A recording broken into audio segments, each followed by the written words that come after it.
to some of you personally. If not, you'll be getting a message from me. Everyone needs to read this book. And, in fact, Teresa, one of the things I had her do last time we read this book is on Audible, listen to the same section every day for a month. And I'll have her talk about that when she's here, but there's some really good gems in here. Plenty of stuff that may or may not apply to you, but there's a lot of stuff that's really good. So, all right, coaching moment, basketball theme. I'm going to go as quickly as I can here, but I thought I'd start with a story. It's about Stephen Curry. Stephen Curry was not supposed to become Stephen Curry. Early in his career, he was talented, skilled, and easy to like, but he was not seen as a future face of the league. Then his body started betraying him. His ankles kept giving out, not once, twice, but over and over and over again. Every time it looked like he was about to build momentum, another injury knocked him back. People started asking the question nobody wants to ask about them. Can he even hold up? It got serious enough that the Warriors had to make a real decision. Do we build around this guy or do we move on? So think about that for a second. This is the player who literally changed the way the game's played today. Like, the reason the league is so three-point heavy today is because of this guy we're reading about. And he almost didn't play. So at that point, Steph had every excuse to back off. He could have blamed the injuries. He could have accepted being, a guy with potential who just couldn't stay healthy. I mean, there's a lot of people we've seen in the league like this, or in any sport like this, right? And by the way, he's already a millionaire. So why do I need to work so hard? He didn't do that, obviously. He rebuilt everything, not with flashy workouts, not with some big public statement. He went back to the foundation. He strengthened his body. He rebuilt his muscles around his ankles, and he changed how he moved, how he landed, and how he trained. He did the boring, repetitive work, the work nobody sees and nobody applauds. And here's what makes the story hit even harder. It didn't pay off right away.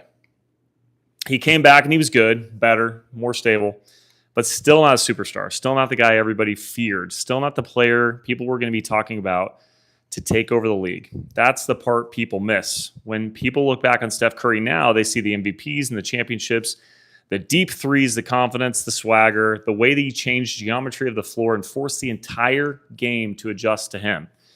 What they do not see is how long he stayed in the invisible phase.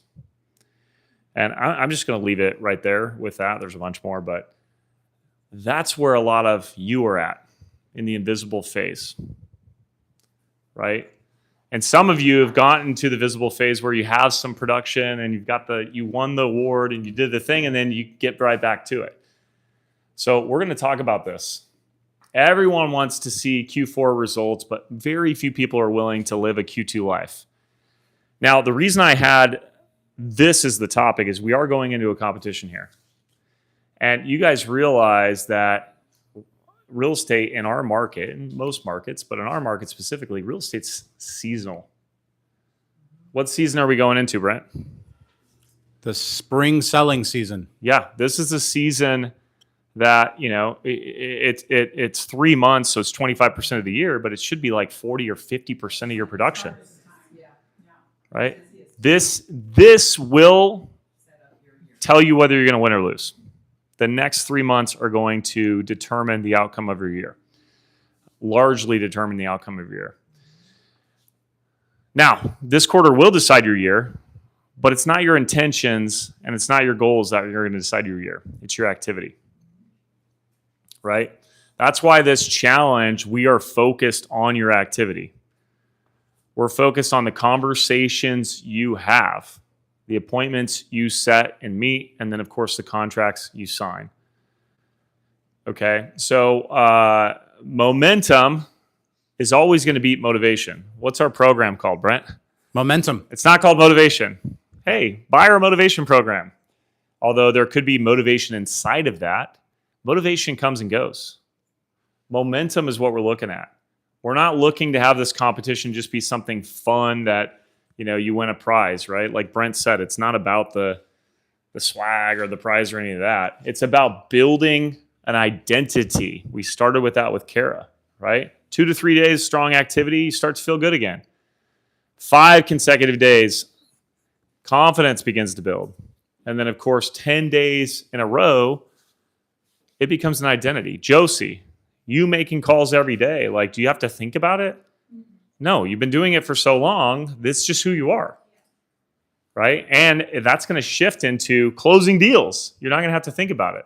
You got to make that shift, but that's what you're doing. Your identity is someone who comes in and cranks out contacts, right? Just like Kara's identity is someone, she's everyone's realtor. Yes, that's what you are. And if she believes it, other people start to believe it and they start to send her more and more business, right?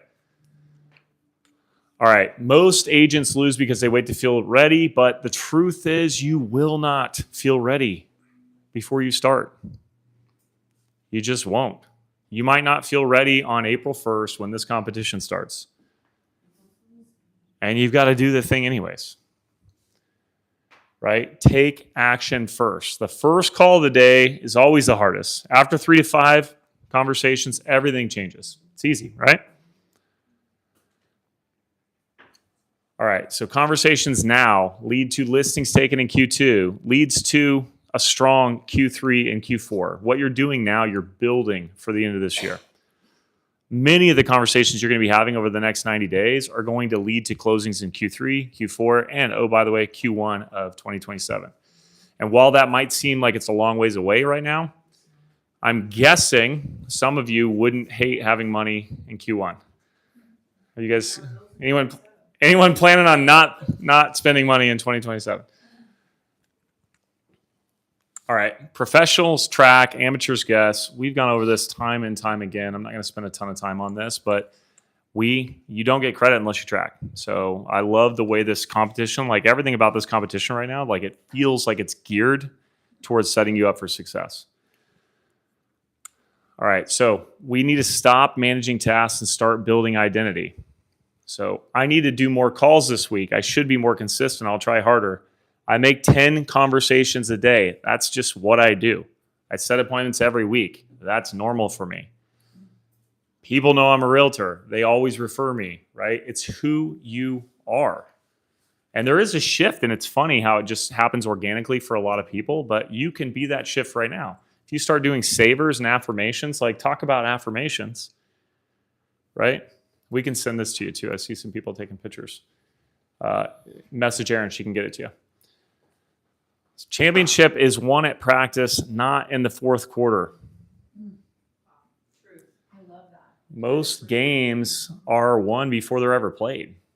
Like most games are won before they're ever played. All right, let's keep driving through here. So go win the season. The game is simple. The game is hard. Show up, have conversations, set appointments, take listings, and track everything. Do it when you feel like it. Do it when you don't. That's the difference between the agents who have a great year and the agents who wonder why they didn't. You do it regardless. Control what you can. This is what you control. You don't control rates or wars or ideologies or things that are happening outside of this room, right? You control your activity. You control what time you get up out of bed. You control how you choose to show up. You control the attitude you put on. Great book, Man's Search for Meaning. Like the takeaway from that is you are in control of who and how you show up. That's the takeaway. It's not the environment. The dude was in a concentration camp watching his family die. It is a good book. I know it sounds really sad, but it's a great book. So, Man's Search for Meaning, Viktor Frankl.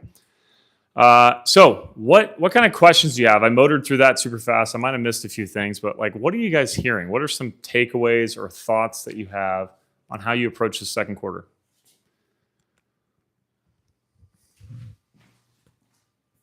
I would challenge you guys to, like, if there's limiting beliefs or negative thoughts going in your head, like writing them down so that you can find an affirmation to help change that and then start writing that out. And I think and if you're struggling trying to figure out like what the positive is from it, like send it to me, I'll help you. Or put it in Chat GPT. Kara GPT would help as well. Only for affirmations because I'm good at it. You are amazing at it. That's who you are. I think back to, go ahead, Brent. I was just going to say, an aha I have is, one of the first things you said is that, You do it even when you don't feel like it. Motivation is not always there. I think number one, that's the beauty of a competition, is it kind of creates an artificial motivation, meaning it riles you up even when you don't feel like it. But set that aside. Like, I don't think, like, if I were to talk to Steph Curry or anybody who's found success, I would venture to say that they feel unmotivated more than they feel motivated. And so the question is in those moments, what was the difference between them being extraordinary and people who aren't? And they've just wrestled with the idea of who they are, and they just show up as who they are, whether they feel like it or not.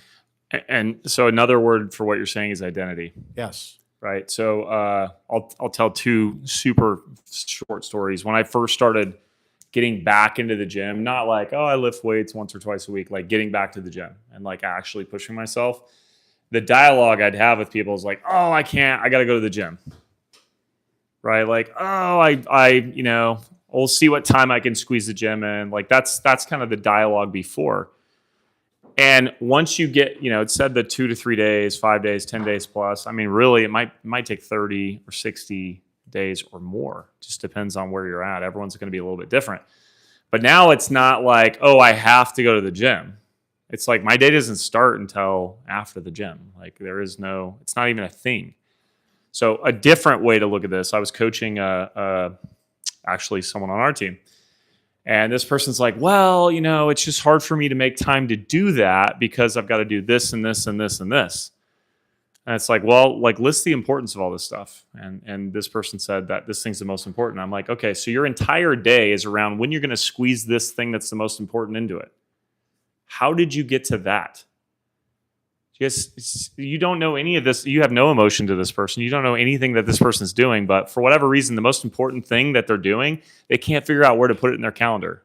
Do you guys hear how silly that sounds? So the obvious answer is, why don't you put that in your calendar and put all the other shit around it? Instead of trying to squeeze the most important thing into all the other crap you have. You guys tracking what I'm talking about here?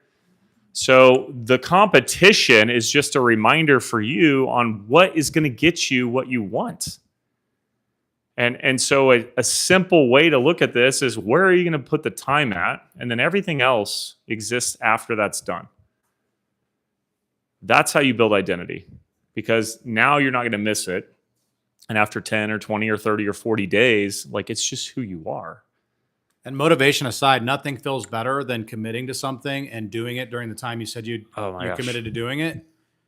Nothing feels better than that, except doing it over and over and over again. Like if you do it days in a row, the feeling that you get of accomplishment, it feels like a burden has been lifted. Everything's better. The drive home is better. The conversation with your spouse is better. The conversations you have with your kids are better. The food tastes better. The beer or wine tastes better. Yes. So what's holding you back, or what has held you back? Right? And maybe even more importantly is like, what's going to hold you back from doing it in the future? And the answer, it's you. This is the real competition you have. You're competing with yourself, right? Don't lose. Okay. Shall we get into some gratitude? Who am I running to? I have no idea. Looks like we got one. Does anyone want to volunteer for some gratitude? Go ahead. I was out of town on Friday, and I just want to say how grateful I am for Becky, because she really helped, and she just made it so easy that it was easy to go out of town. And I am very grateful for the whole team and the agents that knew I was out of town. They sent great messages of like, hey, can you get to this on Monday or something? So it's just really nice to have a team that understands admin and family time and everything. Awesome. All right. Teresa? I've got a list again. Me and my list.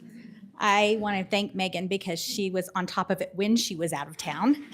And she's just great, of course. And then Kara for helping me with some personal stuff last minute, just through a text, and she was on it as well. And then, of course, Teresa, because she's helping me through a listing, and there's always questions and lots of patience that come in with it. So I appreciate everybody on the team.